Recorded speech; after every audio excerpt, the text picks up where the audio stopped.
Hello, ACTE 655. Welcome to Module 1. This will be our practice section. So in each of the modules, we will have a theory section and a time where we pull up our sleeves and do an activity.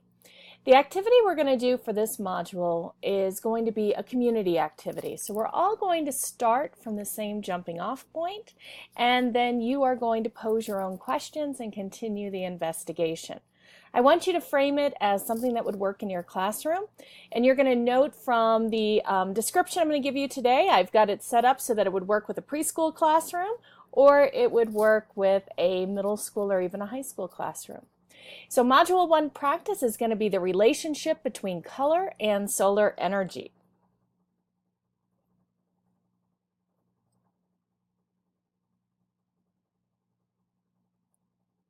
So in this activity, I'm going to challenge you to create a simple thermometer.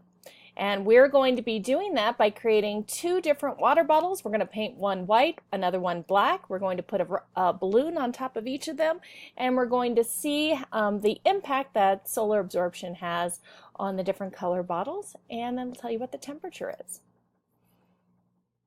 So let's begin. Here are the full directions for this activity. You may want to make a screenshot of this page just so that you have it, or you can review it. So for this one, I'm going to challenge you to build a simple thermometer. Then, using that thermometer, you're going to come up with your own question. You're going to use and introduce the engineering design process template to document your investigation. And then you're going to analyze the activity using the connections among STEM practices chart found in our Vasquez book, page 38.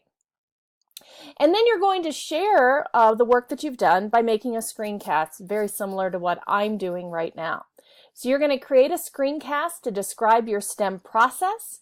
You have to include either pictures or videos of you completing the activity, or if you're like me, I managed to round up some kids to help me and they became the actors in my video.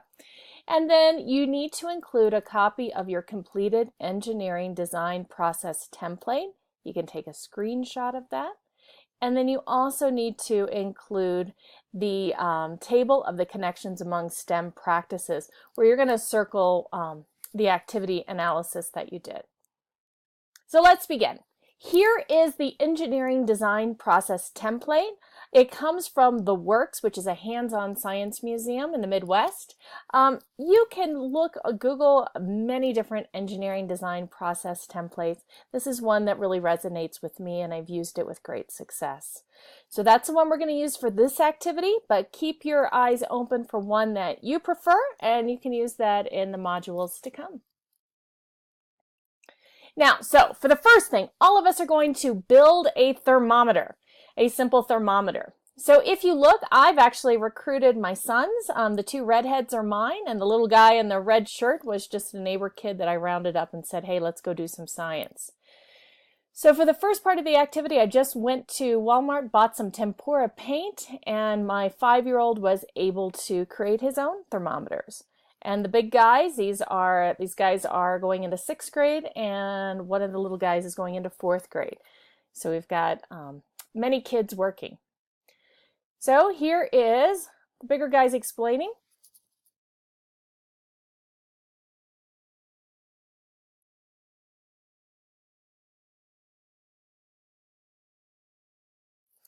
So they are going to do some science here on summer break. The next activity, for my bigger kids, they didn't like using the paint, so we decided to spray paint the bottles. We actually had much better success, and it was more engaging for my middle school guys. So what they did, they put down a piece of paper towel. I put a skewer that we just got off the barbecue. It made a wonderful stand for putting the water bottles on the skewer. For the paint, I just got very cheap spray paint at Walmart, 93 cents a can. So here we go, we're going to spray.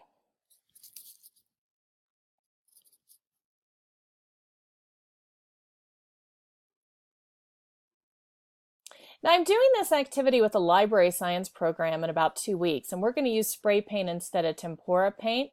I just found that the students were way more engaged. The product, it dried so much quicker, and it was a more smooth coat.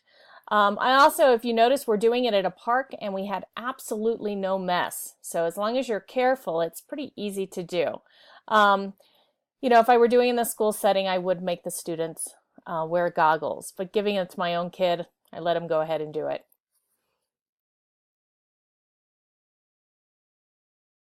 Okay, so in the end, we had 2 finished bottles. They stuck it out in the park to see what would happen.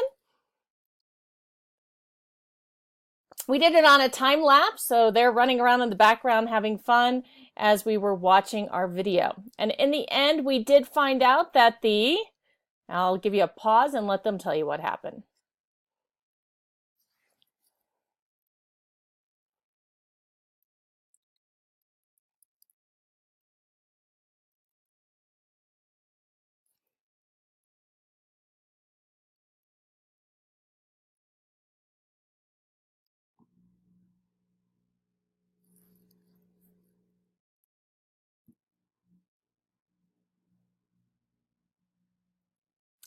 So that's the question. So all of us are going to create our own thermometers, and then we're going to have to come up with our own age-appropriate question to investigate using our STEM engineering process.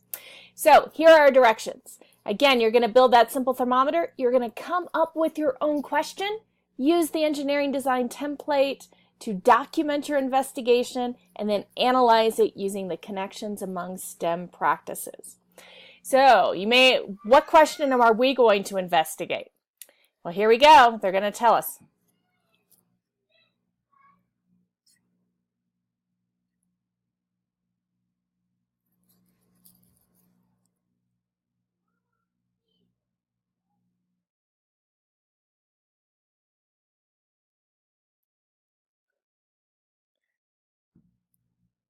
I'm buffering a bit.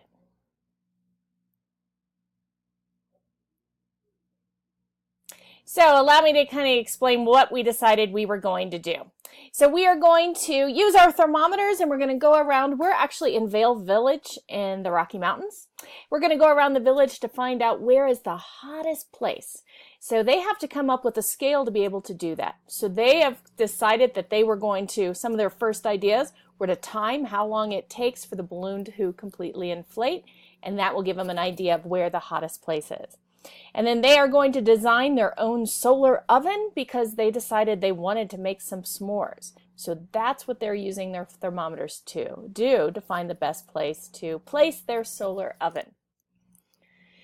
So once you do the activity, you document it on the STEM engineering design template. I want you to go back to the Vasquez, and I just started. I did not finish it up. I pulled up the practices. Keep in mind, when we're talking about STEM, we're talking about the intersection between science, engineering, technology, and math. So we have all of this practices for those 4 domains. You're going to look at what part of your activity, where does it fit within this matrix. Also, what's different about page 38 and the one that I show you here, and it's also the one that's found in the Module 1 overview, I do provide you with links to the standard documents for each of the domains. So you'll see the practices of science and engineering from the Next Generation Science Standards. The link is there at the bottom. You'll also see the practices of science and engineering are the STEM lesson essential grades 3 through 8. So where all of these come from are also listed there. So it's time for you to figure out how you're going to make your thermometers. It will tell you even if because it's summer or if it's winter break, whenever you're taking this course. I managed to do all of the activities for this course from just looking while on vacation. So I kept my kids quite busy while they were on their summer vacation. All the supplies that I'm choosing to use are coming from the local Walmart. So if you can't get it at Walmart, I wasn't using it. So if you have access to your own classroom and your own lab, feel free to use anything at your disposal. But I did try to keep it simple. I look forward to seeing what you post. Don't forget, you're to take your screencast that you create that documents your whole process. You're going to upload it into the Module 1 Practices discussion board. You're also going to engage in discussion with your classmates. Make sure that as you're engaging in that discussion that you look at the discussion grading guidelines, and also our goal is that you show that you have mastered the content and the reading and resources from each module. So please freely and often cite the resources from the modules. I look forward to seeing what you have. Good luck!